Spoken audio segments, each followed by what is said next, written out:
Alright, I'm gonna be honest. I re-recorded this video about 6 times already, and I decided to just scrap the whole idea and start with something new.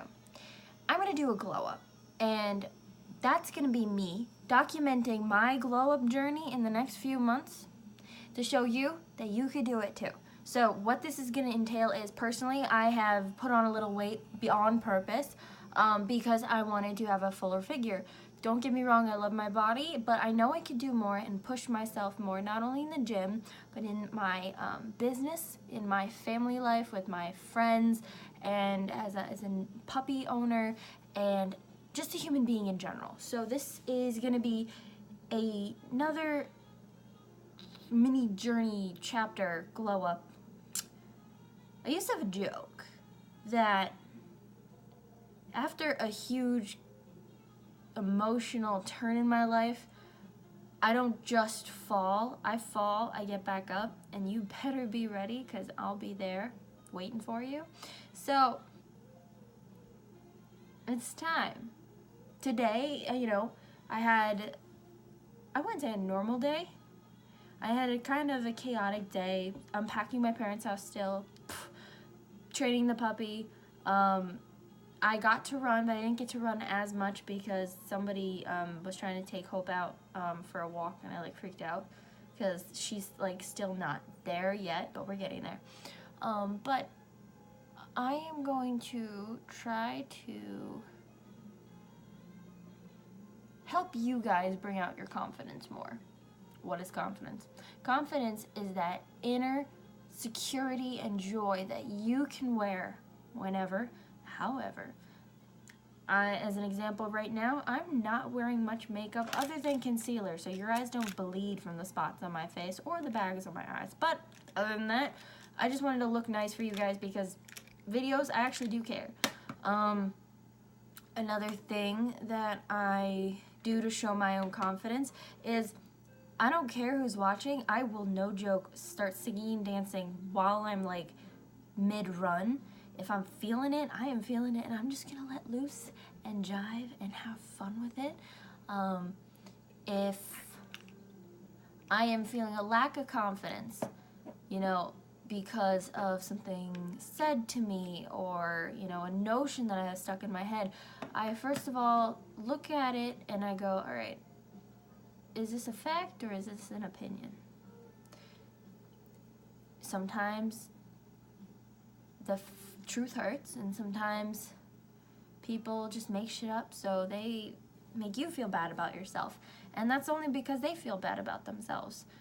I've had too many people in my life project onto me their insecurities and their issues. I've had my own, and I have flaws and imperfections, and I work on them every day, but others chose to project it onto me and our relationship. Now, the smart thing to do is to absorb it and go, okay, hold on, do a little self-reflection, double check yourself and go, hey, you good? Self, you good? But other than that, just know it's not you. I've had too many relationships, and I mean that in the broadest sense of the word, where the other person would come to me and say some crazy stuff, or come to somebody I know and say some crazy stuff about me, and they go, who are you talking about? That is not the human being you're no. And right then and there, to make them feel better, they're projecting their crap, their insecurities, their negativity onto you. And in that moment, you need to know, just walk away. You don't need that. Nobody's ever going to be perfectly balanced. Nobody's ever going to be on top of their game 24/7. We're all going to have weaknesses and weak moments. We're all going to have, times where we gossip and all this other stuff. Try not to. It's a really crappy habit to get into. Let me just say one thing. Small minds discuss people. Bigger minds and more developed minds discuss ideas, plans. They get shit done. Now, with that being said, communication is not gossip. Like, if you are trying to help someone out by quitting smoking, you gotta communicate. If you're helping someone complete a large task, you gotta communicate. Sometimes we say a lot, but what it means is not as powerful as what the few words you could be saying.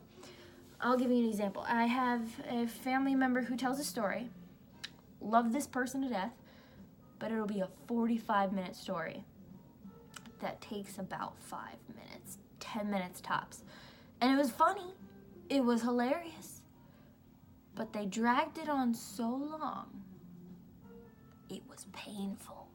Now, sometimes we all suck at it. I honestly suck at storytelling. It is something I want to get good at. I'm great at public speaking. Freaking fling me up in front of thousands of people. If I know my stuff, which I do, I will tell you everything I know and then some. And I will even go outside of the box, outside the script, to help you understand what I'm trying to teach you. And that's what I want to do. Now, with that being said, the words we speak are valuable. Now, recently, Kanye West did a interview. I think it was on Jimmy Kimmel late night show, and there were two sides of the story. It was a question about his political views. Now, I'm not bringing in my political views. I'm just using this as an example. The host in question asked Kanye a question, and he, quote, didn't respond, as headlines, as we all know, are 90% skewed and biased some way. 90 is like an understatement. Anyway, Kanye paused, and they went to commercial break. Now, he tweeted, there's two sides to every coin, so you gotta just look at it for face value. Pun intended. Kanye said, I paused because I wanted to actually think about what I wanted to say. And then they cut me off. Now, is that shitty? Yeah, completely. Because that was kind of an important question. They framed him to be a certain way. Now, whatever his beliefs are, those are his beliefs. And we cannot change that. We can show examples or try to persuade, as in being a role model with our beliefs. And if they or he jumps on board, go for it. If he doesn't, whatever. So, but I'm just trying to say perspective and our words are something that are very important. Now, because Kanye wasn't able to say anything, it spoke volumes. But then again, when you look at it through a different perspective, he didn't get the chance to say anything. And I feel like that's unfair. I think on Twitter, he did express some opinion of some sort. I'm not sure exactly what. But in that instance, our words are important. Like when we train a dog, we use key words. We use concise phrases. When we are in the beginning of a relationship, or I call them flirtationship, when you're starting to get into a more flirtatious mode with someone, we are very careful with our words. Later on, it's like word diarrhea.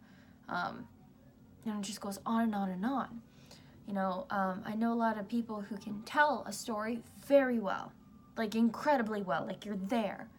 And then some people like myself, I'm not bad, but I'm not great at it. Like I could see people disengaging, and I sometimes focus too much on being like too accurate and not just being being myself and like trying to communicate like, oh, this is what happened, whatever.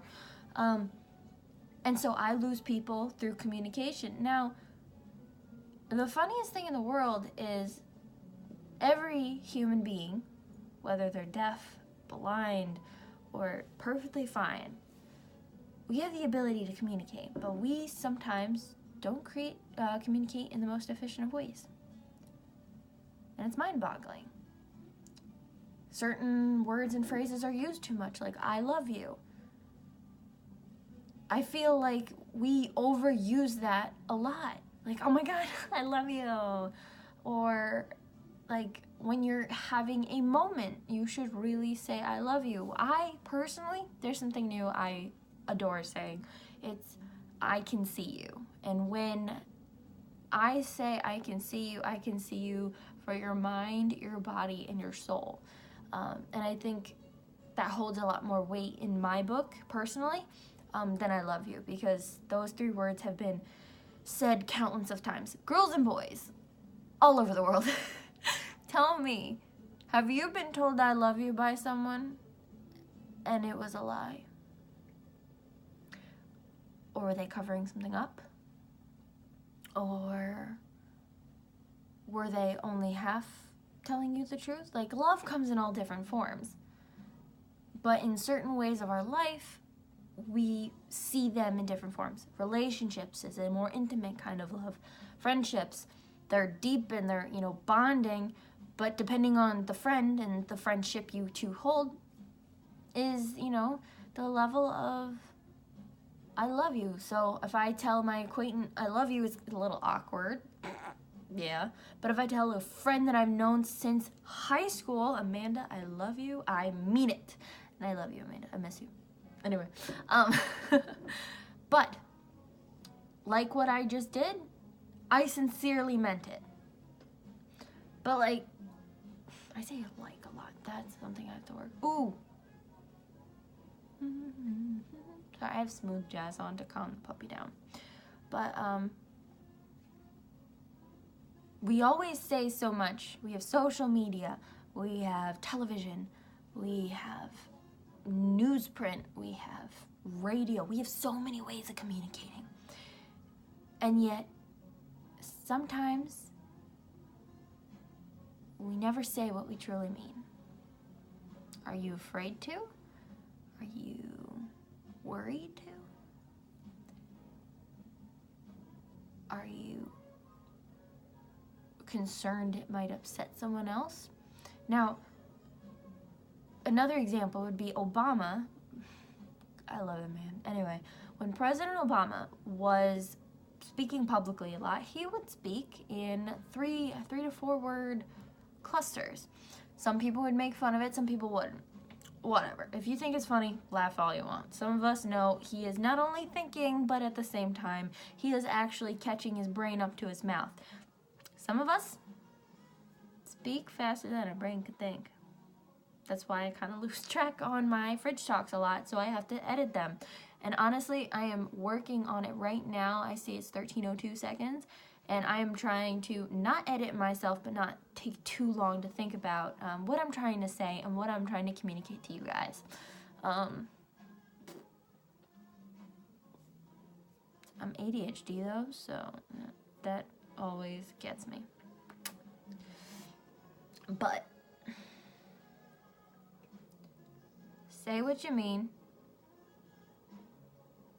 Say it short, say it sweet. And let it come from the heart. Tell someone, if you do love them, show them when you're saying you love them. If you are somebody who likes to care for animals, volunteer at a shelter. If you are someone who likes to learn, go to a library and make sure you put back the right book in the right space. I don't know how many people go to libraries anymore. Every now and then I will, but it's like whenever I could fit in a free day. I love getting lost in Barnes & Noble. I think I'm gonna do that next week. Apparently I can bring Hope, so Hope's first time to the bookstore. Anyway, so like right now, you see me, I'm getting distracted. Unfortunately, that's natural for me. But when you want to say something to someone, just say it.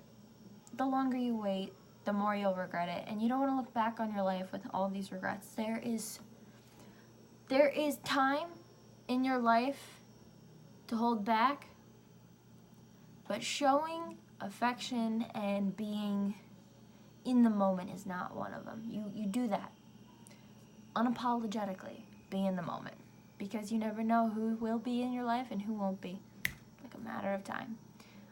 So I hope you guys just liked my mini chat with you.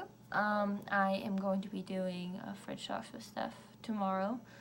And it's gonna be unedited and just me on camera going for it. So I'll talk to you guys tomorrow. All my links to my social media, my Facebook, my fitness group, which you should be joining because it's free, they're linked down below, and I will be updating you guys with progress photos, with fitness hacks, and all this other stuff, because I have people going to 9-to-5 jobs going, how do you get a six-pack and still have time needed to like work out, eat right, have fun? I'm like, dude, it's called balance. You know, you gotta be disciplined, but you gotta be balanced. So I'm gonna have all those links down below. Please like, comment, and subscribe. I'm a baby YouTuber. I'm trying to grow. I love every single one of you, and I'm starting to notice something. More people like my talks more so than my fitness stuff.